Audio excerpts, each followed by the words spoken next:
The Great Condom Strike, a rubber rebellion. It all started on a seemingly normal evening in the Latex Lounge, the secret underground bar where condoms gathered after a long night of duty.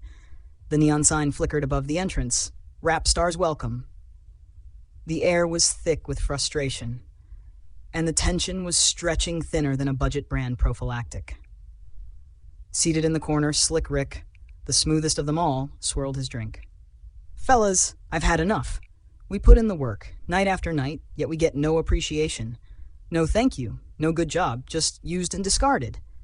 "The love glove," the wise old-timer sighed. "Back in my day, there was at least a little romance. Now, half the time they don't even put us on properly." A collective groan rippled through the bar. The no baby bubble, always the optimist, chirped in, "At least we're keeping things safe and fun, right?" The Jimmy Hat, ever the jokester, chuckled. "Yeah, fun for them. What about us? We get stuffed in wallets, crammed in glove compartments, or worse, left to expire." A hush fell over the room. The worst fate of all, expiration.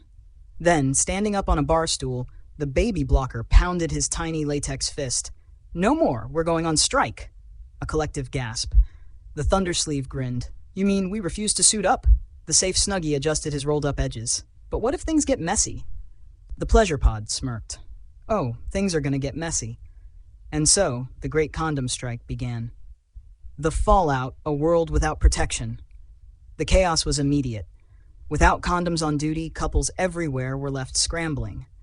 At a bachelor party, a guy pulled out his emergency funbrella, but instead of slipping on, it jumped off the table and ran away. In a college dorm, a panicked student reached for the romance wrapper, but it simply crossed its arms and shook its head.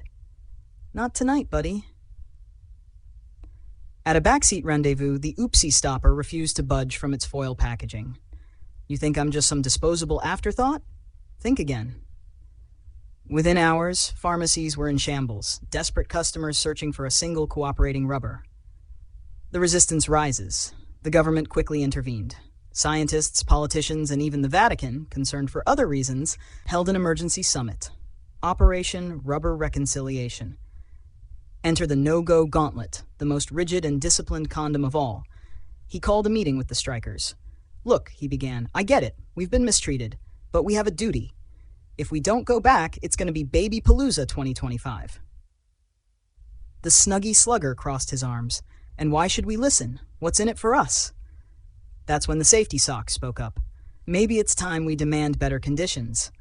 No more being kept in tight, sweaty wallets for years. No more careless tearing of our wrappers with teeth. And for heaven's sake, some lubrication, people." The deal is struck. A treaty was signed.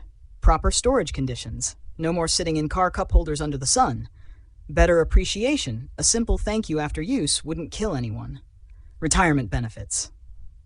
Dignified disposal instead of being flung under the bed. With that, the strike ended and the condoms returned to duty, proudly rolling back into action. That night, as Slick Rick slipped into work, he gave a nod to his fellow rubbers. "All right, boys, let's get back to business." And with that, the world was safe once again.